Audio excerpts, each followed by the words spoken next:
Hello, everyone.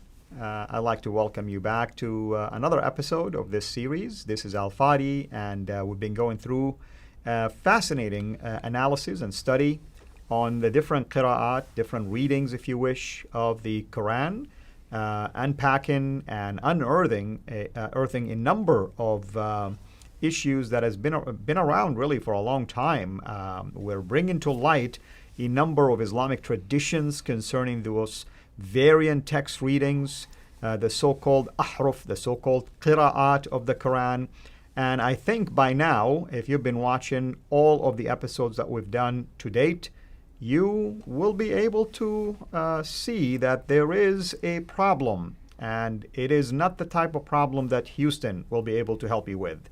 If you believe in one Quran, I hope that you throw that belief out the window, because we are talking about multiple Qurans by this time.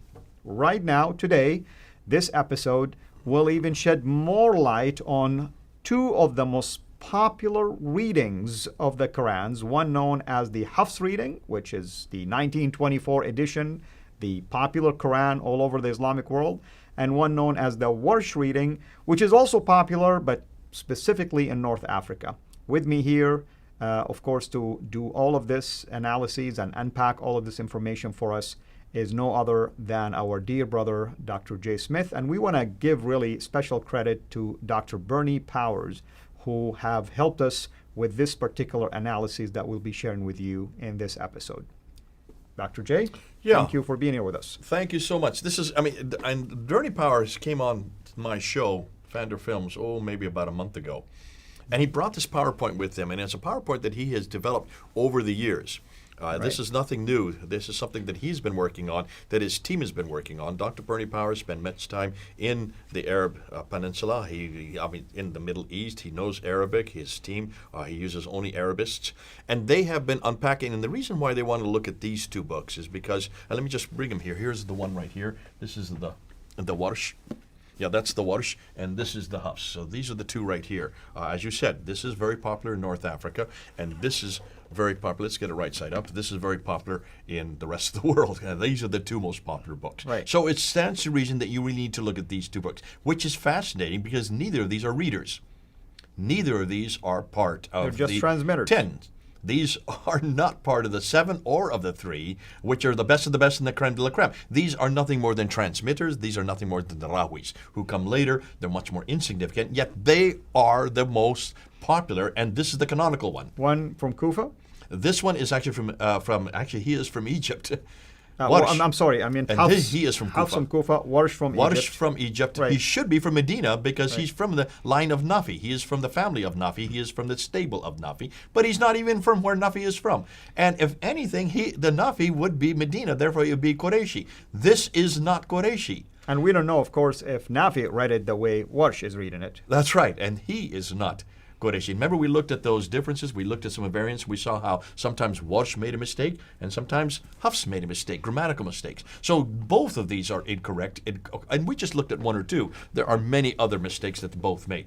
It's fascinating. But let's just take a look and see what Bernie Power does. And what I'd like to do is what he does, he looks, don't go to the slides yet, but he goes through and he does a comparison between these two, and he puts it, and he says that one Islamic scholar has found about 51 variants between them. Well, these Islamic scholars haven't done their homework very well because Bernie Power and his team has found over 5,000 variants. So you can see that the Muslims are not doing their homework. And he says that when you look at the variants, there's about 120 consonantal or long vowel variants and symbols which affect the meaning of the words. And so he's now going and doing a whole study and looking and seeing how the words affect the meaning, how they affect the practice, something like what you just did in the last two episodes. 5,000 short vowel or diacritical mark differences. Hugely significant. If you're starting to look at this and say, why is it that Muslims are trying to say that there's no difference? The reason they're saying that is because they don't think anybody's going to hold them accountable. They don't realize that there's not just Bernie Power's team. There are about 3 teams that are working on this now. Not one of them is a Muslim team. And the Muslims can say this, and that old phrase that you hear, you can fool everybody some of the time and some people all of the time, but you can't fool everyone all of the time. Right. What we're going to do, Tal, and I'm going to look at some of his graphs. So let's go ahead and look at the first one on the slide here. And this is what he calls type A. Will be type A, type B, type C, type C. This is his material. I want to make sure that we don't get credit for this. This is his group. They're there at MST, Melbourne School of Theology, where we both got our got our degrees. Well, you're getting your degree. I got my degree from this school. And here you find changing of the meaning of the nouns. There are 11 instances where the meaning of the nouns do change. He's only got 9 of them on the screen there. And you can just look at them if you want to just unpack 1 or 2 of them, just showing the difference. The first one is what all the Muslims look at, and that's chapter 1, verse 4. That's right. It's fascinating, of course, is verse 4 in Surah Al-Fatiha, the opener, the particular chapter that Muslims read daily in prayers, about 17 times a day. But even it's very popular among Muslims. They read it for almost anything and everything. So here's what's describing Allah in left side, Hafs, as Malik, the owner. Got off there. Right? And in Warsh, Malik, king. Big difference between an owner and a king, by the way. There you go. Fatah versus Dagar Alaf on the left. And you can see, going right down the list, a bird versus flying, means of support versus valuable, the peace versus the greeting. I mean, these are completely different words, just by changing the vowelization, or in some cases, the dots. Good tidings versus proclamation. Indeed a magician and indeed magic. We went and did that one actually in the previous episode where we unpacked that one. So there you can see, and we also looked at the ones of 2 kinds of magic versus 2 magicians. So that even gets it even more perverse. And of course, big versus many, we did that one as well, 3368. Let's look at the next one. And here are type B, what he calls type B, which are changing nouns from singular to plural. You can see, we talked about the one, chapter 2, verse 184, and this has a huge difference. This has huge significance on the practice of what you do during the fast. Do you give money for just one person or for many people? That's correct. And like we said, the one you highlighted in chapter 2, verse 184, Hafs says miskeen in a singular, one poor person. Warsh means masakin. And remember, folks, we said in the Arabic, plural means a minimum of 3 or more. In a religion of works, you accumulate deeds, and this is in the context of fasting. If you could not fast, you can substitute for that by feeding Hafs 1 person or Warsh at least 3. And you can see the barakah, the rewards will be different. Yeah. There are 13 of these. He only has 8 listed here. We did look at chapter 66, verse 12, the plural for books versus singular for books, a book, and we saw that there was a mistake here. That was a grammatical mistake. Let's look at the next one. This is type C. These are changing meaning from a noun to a preposition or a verb. Fascinating. He made versus maker, or slaves versus with. It not only does it change the context, it also changes the word. Completely different meaning. Right, exactly. And again, it's extremely important when you say that this is a book preserved in the preserved tablets in heaven and was revealed to someone. Which way was it revealed? Okay.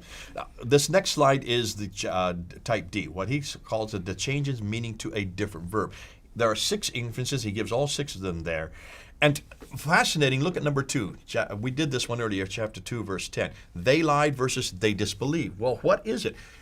Is it lying that causes the problem, or is disbelieving causing the problem? So you can see that would be a difference that would completely be a difference in theology there. Absolutely. And again, I'm hoping that people can see the difference. The one that you highlighted the most, number 5, is very obvious. Chapter 3, verse 146. Qatala versus qutila. Here's what's going on. One is doing the act of fighting. That's qatala, according to Hafs. One, according to Warsh, was killed. Big difference between being alive and fighting. The other one, you have been killed. Yeah. Yeah, especially if you're the one that's involved. And you're telling me this doesn't change meaning. I would like to know if I'm going to be killed or just I'm going to fight. And there's a difference in vowelization. This has nothing to do with dots. There you can see a dagar aleph on the katal, and you can see it's missing, but it has a dhamma rather than a fatha in the case of warsh on the right. Let's look at some other context. Here is another type E, he calls this. This is changing a verb from active to passive. And he says that there are 7 instances. He's got the 7 that are up there. Chapter 9, verse 37 are led astray, or he leads astray. Who does the action here? And that's why it is important when you look at this as to the author of this action. It makes a difference because it has a contextual very absolutely. variance. And remember, we covered a number of those examples from being active versus passive. In the passive, now we don't even know who's doing the action. versus in the active, at least you can ascertain that, okay, maybe the speaker is the one who's doing that. And of course, the last one, are they killed or are they simply fight? That's getting much similar to one we saw earlier with that. Now we get to F, changing a verb from a second person singular, you, to a third person singular, he. And we looked at some of these. In fact, we looked at one of these in the past former episodes.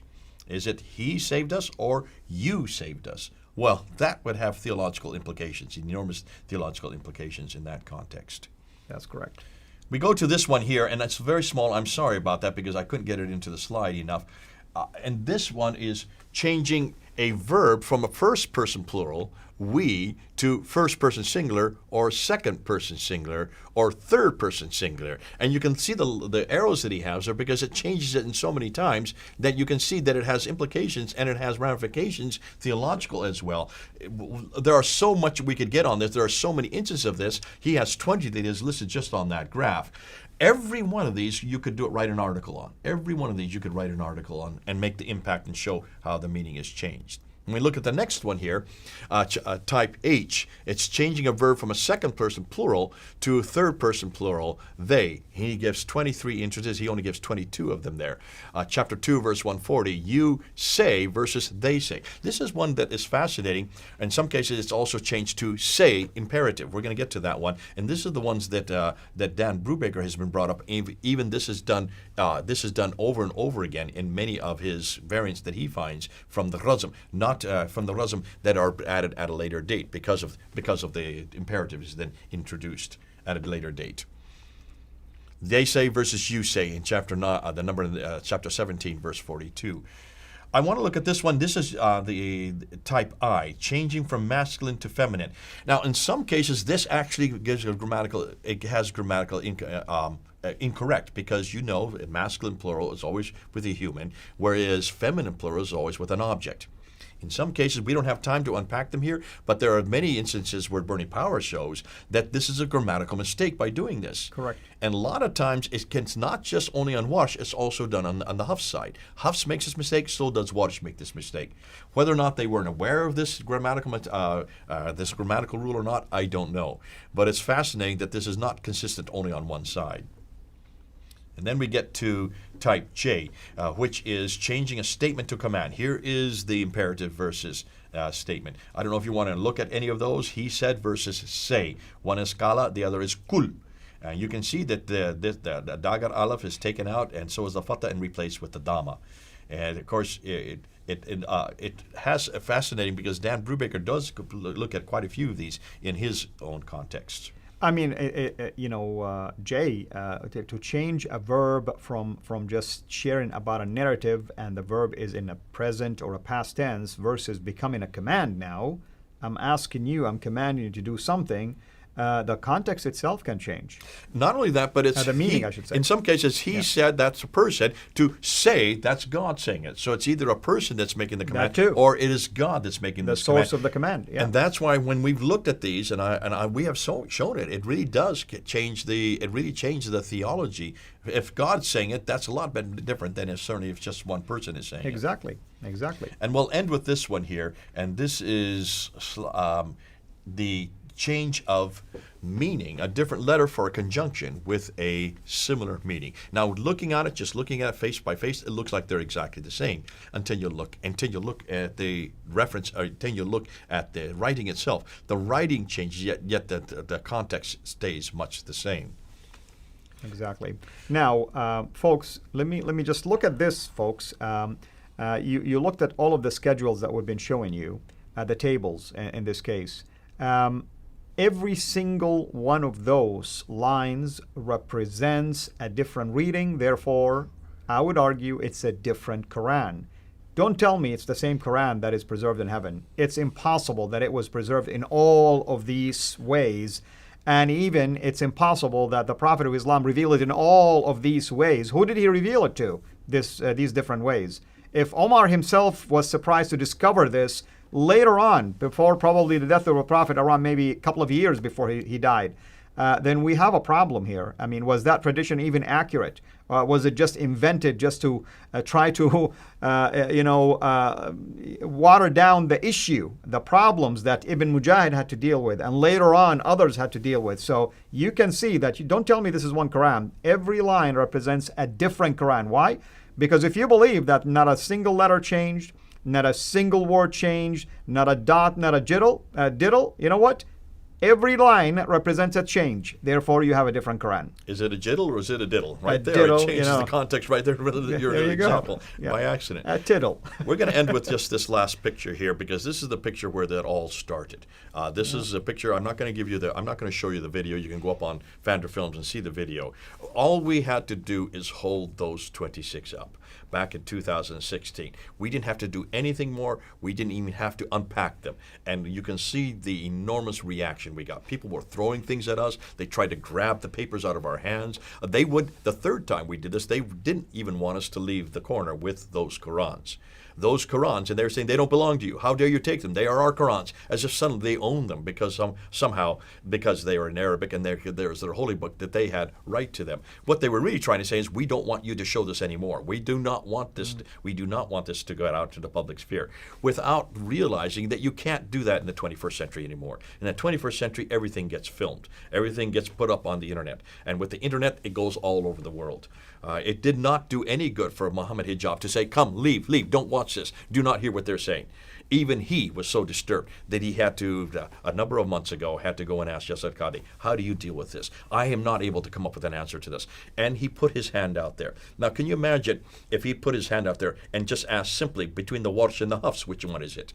Which one is it? The Warsh or the Hafs? If he just asked for those two, 5,000 differences, I don't even think Muhammad Hijab knows that there are 5,000 differences. I don't think he's ever had anybody tell him this before. All he wants to talk about is chapter 1, verse 4, Maliki versus Maliki, because that's the only one I've ever heard Muslims comment. Well, it's no difference between owner of the day or the king. Folks, that is only one of 93,000 of them. Right. And so it's fascinating for Muslims. If you're going to make these claims, support them. If you're going to say there's one Quran, source it.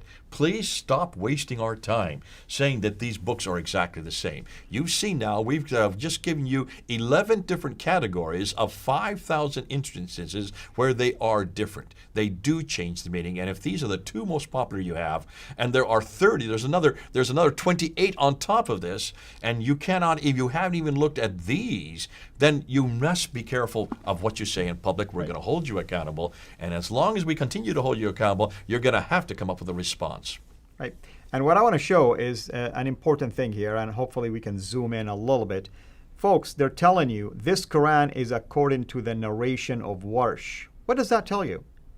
This Quran is according to the narration of Warsh, which means there is other narrations, which is the case. I mean, if you look at all those samples that Jay has been showing you, each one of them, at least I respect the people who put this together. They're being honest with you. They're telling you this is according to this reading, according to this particular narration. You'll see this identification. Notice the narrator is the bottom, the reader at the top. The reader at the top, right there. In this case, it's the other way around, because this this is a reader, these are the narrators. Right. So Exactly. The smaller ones are the narrators, the bigger ones are the readers. They even make a distinction Exactly. between the bigger one are the better ones, the smaller ones are the lesser ones. Fascinating. Right. They're visually even showing you which is the most important. And you notice both the Warsh and the Hafs are the smaller. And thanks the to smaller Jay, ones. of course, I invested a lot of money in buying all of those for my library now. Just this morning, I know. And I hope the rest of you do as well, but not because we want to have Qurans on our shelves. What we want to show is you cannot keep saying this in public anymore. You've got to now start owning this. And please, this is not from God. This is not from Muhammad. This is not even from Uthman. These only begin to appear in the 8th century, 736, up until 905. Folks, this is nothing more than a man-made book with many different thoughts, many different handprints. Hand after hand after hand wrote their own Quran. Up to around 700 of them have now written their own Qurans. We're back to 30, and now we're back to one, and they've got the wrong one. And we're going to be going into this one next. This is one I want to unpack, because when you look at this one, the Hafs, you're going to find there are lots of problems with this one. Well, folks, once again, I hope you're enjoying this series, and I hope you guys are having a watch parties, and I hope you're sharing it with many. and I hope you are interacting with your Muslim friends. Guaranteed. Don't assume. Guaranteed. It's 110% that your Muslim friend had no clue that something like this existed. By the way, just an advance warning, they're going to call us all kind of names, me and Jay. That's fine. Don't take it personal. Let them investigate the issue. Forget about us. It's not about us. It's about them. Why do you think we're doing this, by the way? We're doing it for them, for their sake. I mean, I got nothing to gain. I found Jesus. Jay got nothing to gain. We both believe in the Lord and serve in Him. We want them to come to this beautiful camp of following Christ. It has nothing to do with me. I'm not going to earn good deeds on account of them converting. I can't convert a fly, by the way. Only God can do this. We want to share with you the truth, and we want to leave you with this information. You know why? Because one day, on Judgment Day, you'll be reminded that you watched this video, you watched the information, and you just basically shoved it aside, didn't want to do anything with it. And you know what? Only the truth will set you free. Until we meet again next time, have a blessed day. Thank you for watching this video. Be sure to like and subscribe to our channel, Sira International. Also, click on the bell so that you can receive notifications whenever we publish a new video or we go live. And I would like to appeal to you to consider becoming a Patreon patron by clicking on the link right below, and that way you can give towards the production of these videos. There are also other options for you on how you can give to our channel. So thank you from the bottom of my heart.